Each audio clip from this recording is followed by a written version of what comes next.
Yeah, finally, I think I'm here. Hello, guys. Hi, guys. This is Vishal from the University of Bridgeport. I hope you guys can hear me, and I hope I'm doing this right. Let's see.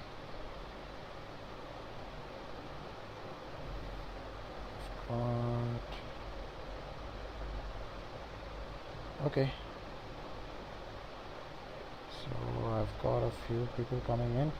Hello, how are you guys doing? This is Vishal. I work for University of Bridgeport. I take care of the recruitment for University of Bridgeport. I'm really sorry for the late login into the session, and I'm just trying to figure this out. I'm really sorry about this. Can you guys hear me?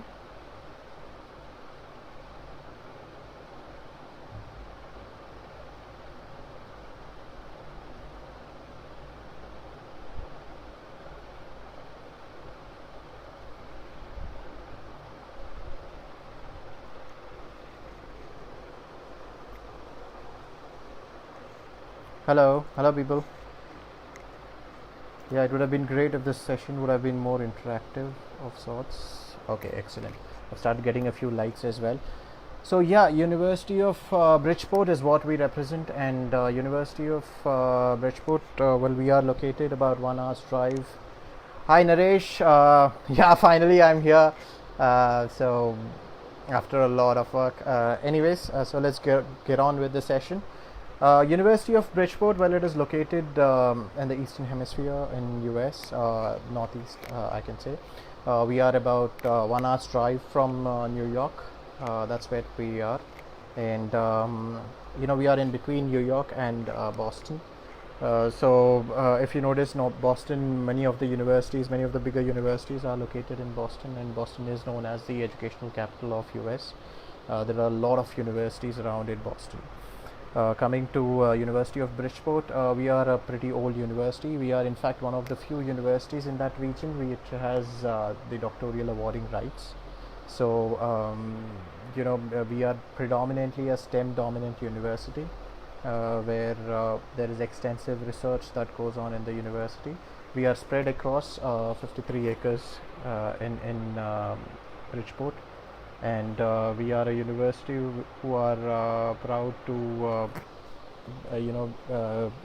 be known for their diversity, proud to be known for what we are. So the total number of population that we have of students is about 5,800. Out of this 5,800 students, there are nearly about 1,200 students who come from international background, as in who are international students. Okay. We also host a wide range of students from other nationalities like China and Philippines, and basically that's what it is. And apart from these, we are also well known for our graduate programs. So out of the total 1,200 international students, we have had nearly 600 students who are studying masters at the university. We have students who have been about 200 of them are from undergraduate. Now out of this total 400 students that are at Bridgeport, most of the students are from southern part of India, about 300 of them, and then about another 150 of them would be from the north. Okay, the most renowned programs that we have are of course computer science. We have quite recently launched artificial intelligence program. We also have a program in biomedical engineering, masters in biomedical engineering. We have a program in technology management. All these programs are 30 to 34 credit hour programs. Okay, we believe in interdisciplinary sciences. We believe the university to be to not limit students with the choices of studies that they can do. We have students who come in and study, let's say if they are coming in from electronics engineering background, and they wish to venture into computer science, we do not stop the students from doing that. We are very flexible with that in that regards. Okay, coming to the kind of accommodation facilities that we have about 6 residence halls within the campus, out of which 2 residence halls are for graduate students. 1 residence hall is completely for freshers itself. Okay, the most famous undergraduate programs that we have are engineering programs. We also have a technology management program. We have an international business program for our undergraduate students also. Okay, and apart from these, we work very closely with the companies in and around Bridgeport area. In fact, we have an incubation cell within the campus which hosts about 25 companies. We work very closely with these companies in sharing the research, in sharing their internship opportunities with the students. Every year we organize an education fair, which roundabout this year it happened on the 18th of February. It was a very successful event. It was just before the COVID pandemic kind of exploded on screen and all of that. So that is one. We have huge funds coming in. With regards to research, there is an ongoing research in various fields. We have research going on in our biomedical field. We have research going on in artificial intelligence. Just an example of that is, if you guys do get to research, there is a company by the name of 𝗖𝗹𝗃. It is a subsidiary of Facebook. They work on facial recognition and automatic tagging. So that is an ongoing research at University of Bridgeport that we are very proud of. We are also working on pilotless driving, that is remote driving, and we are working on remote sensing as well. We have got one of the biggest 3D printing labs at university. So this all exemplifies that there is ongoing research at the university, and so when there is ongoing research, there is enough scope for graduate assistantship and graduate allowance. So nearly per semester we get about 600 new vacancies available for as graduate assistants. So where there are students who are coming from different nationalities every year, even if we are taking 1200 students, there are enough jobs available for students to come in and work with us. Okay, so that's how University of Bridgeport is. And apart from this, at University of Bridgeport, all the tuition, or in US, tuition fees are calculated on a per credit hour basis. So at the university, the tuition fees is calculated on per credit hour basis. So if you're taking computer science, or if you're taking any of those related subjects, as in engineering subjects, they would be 30 to 34 credit hours. So your tuition fees for 2 years is going to be 1100 into 34. That's going to be roughly about $35,000 to $36,000. So comparatively, for an institute which is a private, this is a very competitive tuition fees, as it is on par with any of the state universities or state colleges that you see around.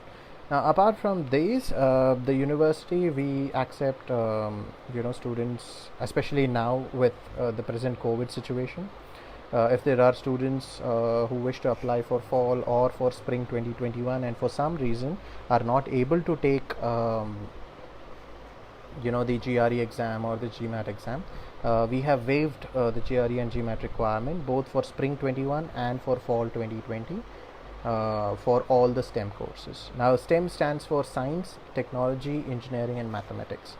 Okay, so all of these courses where students wishes to apply, they can make an application even without the GRE scores.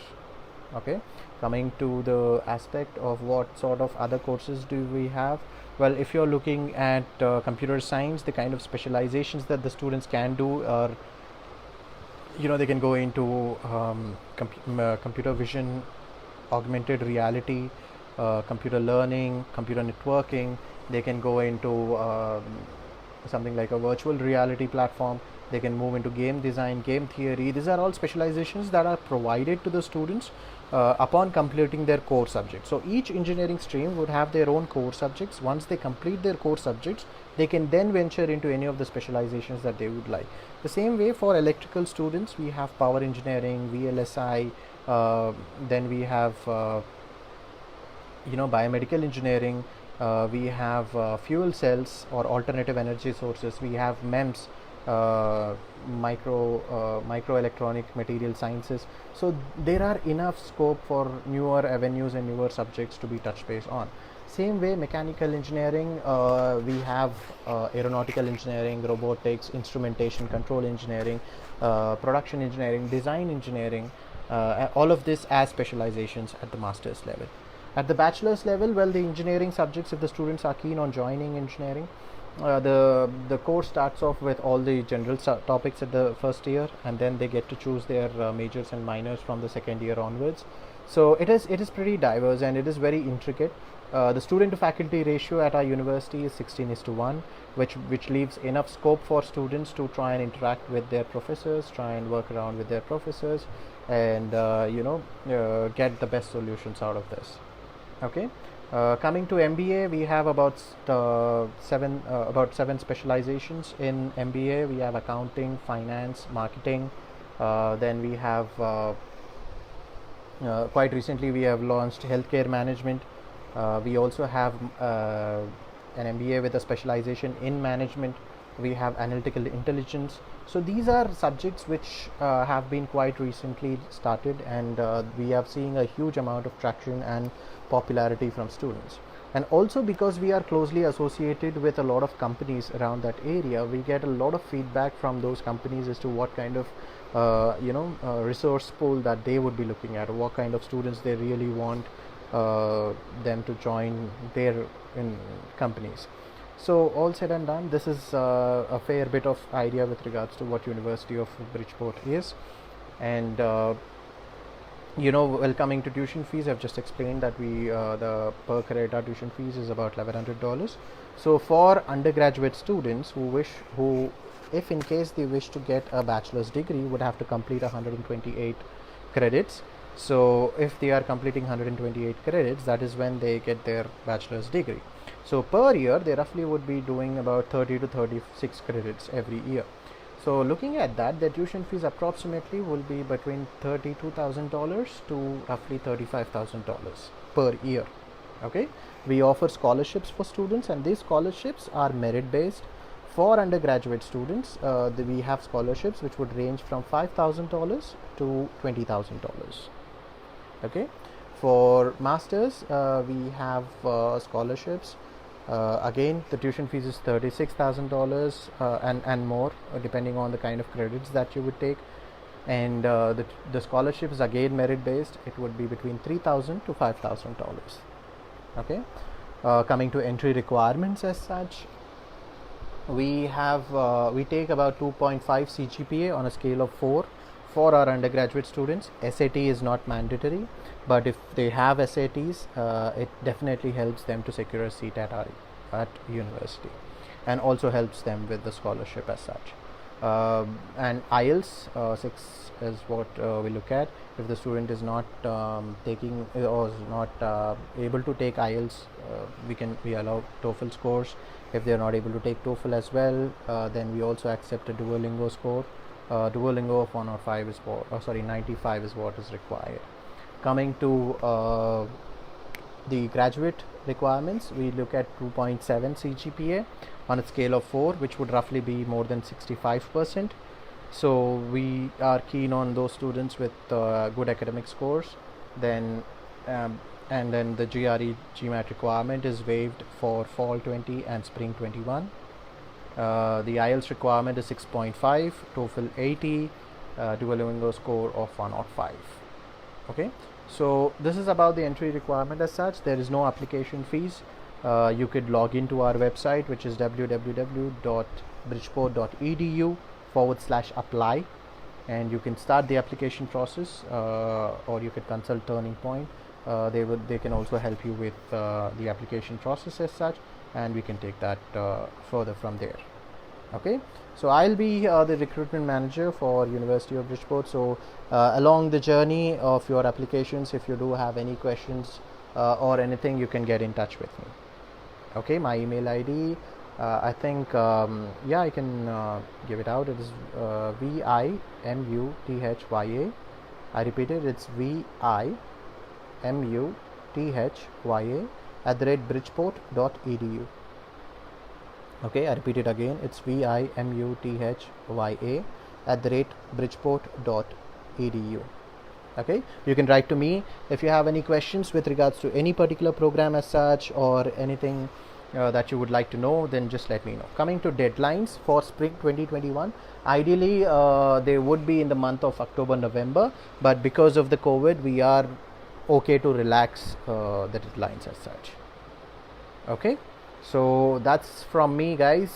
Do you have any questions? Please leave your comments, and please let me know if you do have any questions. Please leave me a message.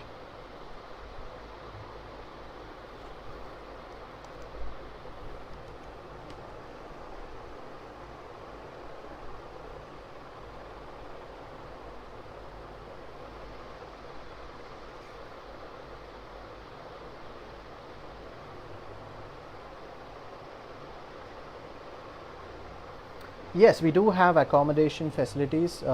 In fact, we have about 6 residence halls in the university itself. In these 6 residence halls, we have about 4 residence halls, which are for 4 residence are for undergraduate students.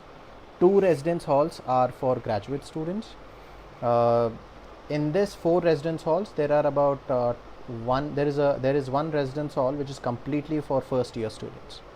Coming to the accommodation fees as such, well, it ranges between $4,500 per year to about $8,200, depending on the type of accommodation that you would take.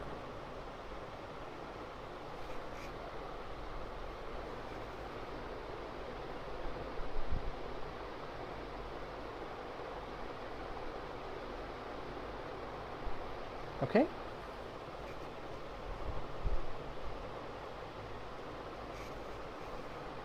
I guess that answers the question. And in case the students, most of the graduate students, they do not wish to stay, they basically form their own group, and they wish to stay in the campus, just around about the campus. And the good thing is that the campus is very closely knit with the community.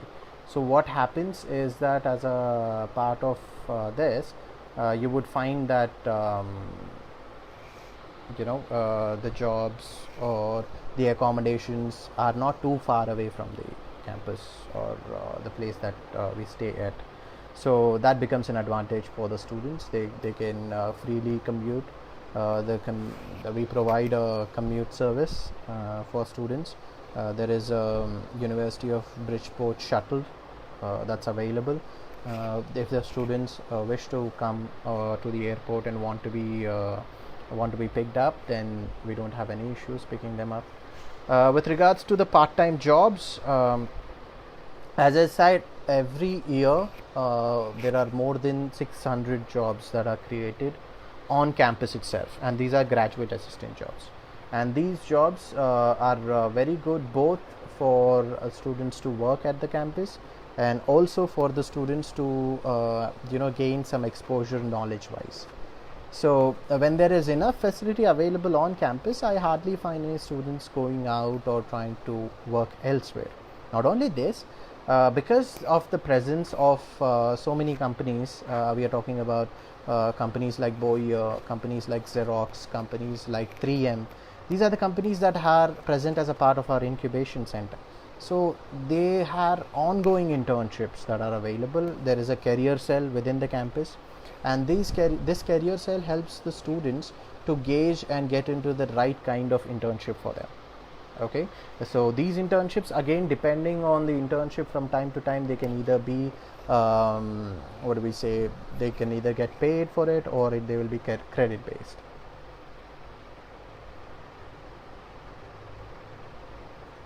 I hope that solves the answer for it.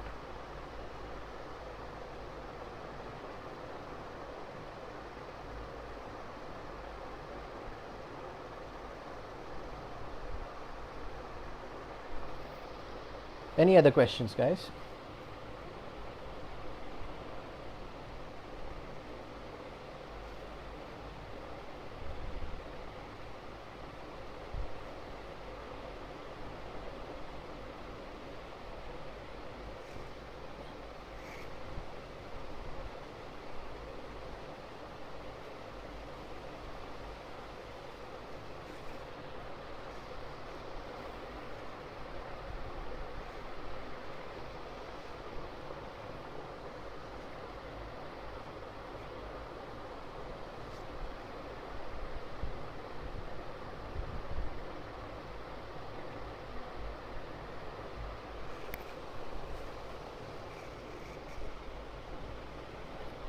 Do you guys have any other questions?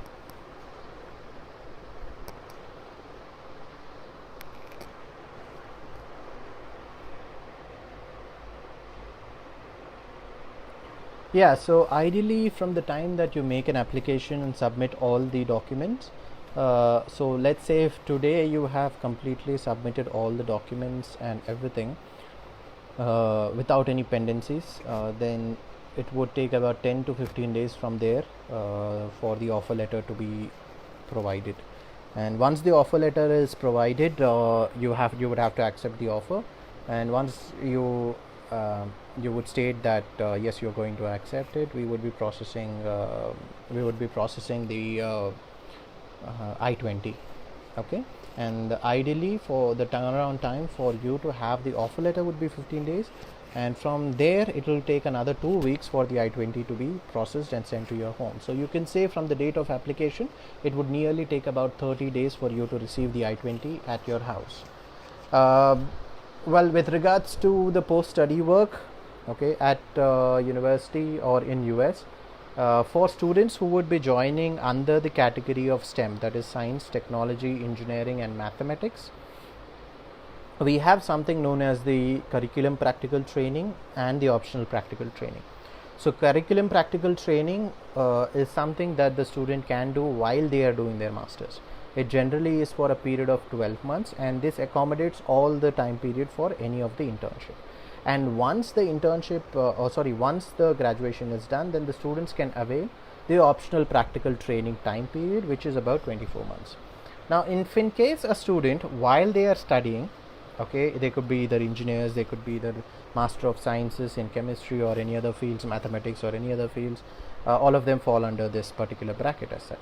So if in case the students did not avail this curriculum practical training period during the period of study, then the optional practical training period automatically gets extended for an additional 12 months, which means if a student joins in at any of the colleges or universities in US and is getting or is studying under STEM category, they get a post-study work of nearly 36 months.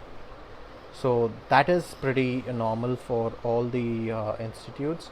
And the advantage with Bridgeport that you get is that when you are in your PSW, that is your CPT plus OPT period, that is when you also get an opportunity to be present with the companies. And so because you are legally equipped to work, the offers tend to be rolled out a lot faster.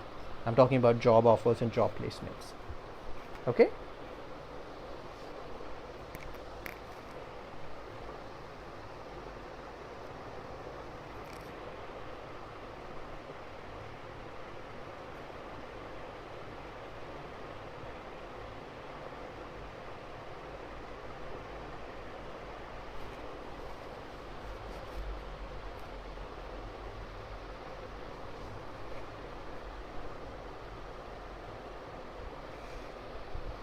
Well, the open board, if no, we don't. If we're talking about the the night classes or things like that, then it is tough for them to be accepted.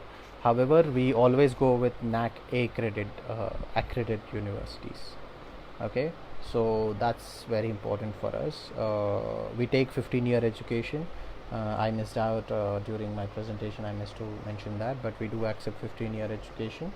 So students coming in with a BBA, students coming in with a BSc or a BCom, we accept all of those degrees.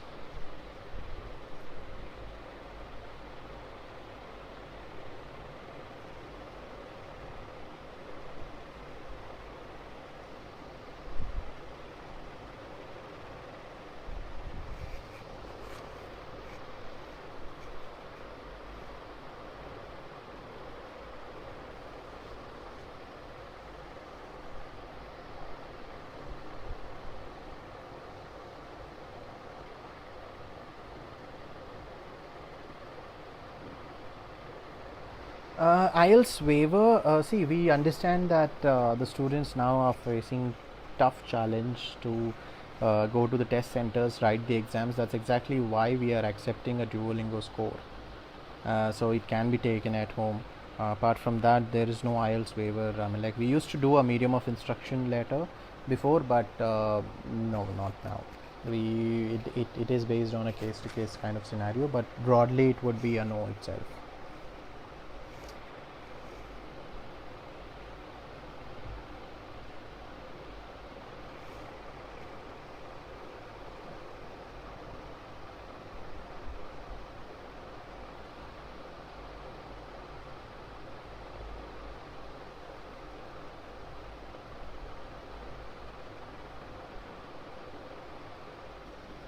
Any other questions, guys?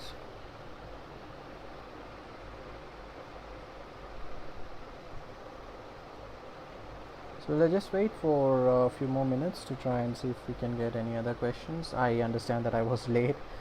We started off about 5:15 or so, I think, and then doesn't sound right. I don't know if I'm barging onto someone else's time, but then yeah, I will be around for another 2 minutes. If you guys have any questions, just let me know. Then we can. I think we'd be good to wrap.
Right.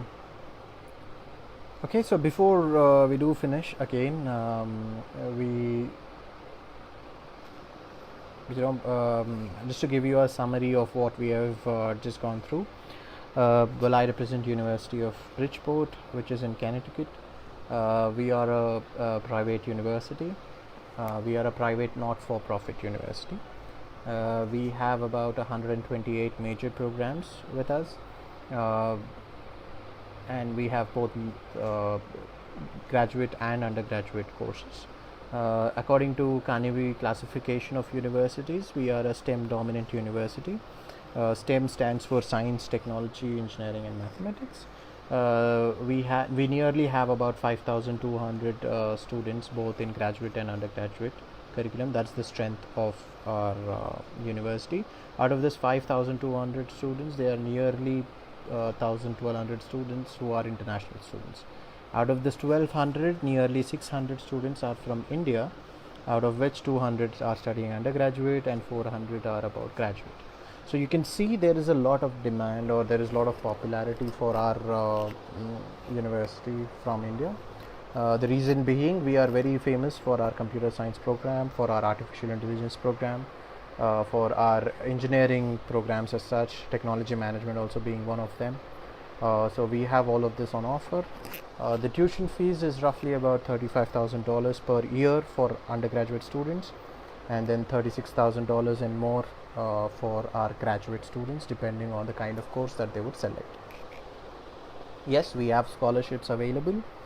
For undergraduate students, we do a merit-based scholarship which ranges between $5,000 to $20,000, and for our graduate students, we have scholarships ranging between $3,000 to $5,000. These are all merit-based scholarships. For the fall 2020 and spring 2021, that is September 2020 and Jan 2021, we have waived the GRE and GMAT requirements considering the present pandemic situation. So the students who wish to apply to our STEM-based programs or for our MBA do not need to submit the GRE or GMAT scores. We accept IELTS, TOEFL, PTE and Duolingo as well. So on an average, if the student is applying for a graduate studies, then they would need to have a 6.5 in their IELTS, a minimum CGPA of 2.7, which roughly comes to about 67%. For our undergraduate students, we take a CGPA of 2.5, which is about 60%.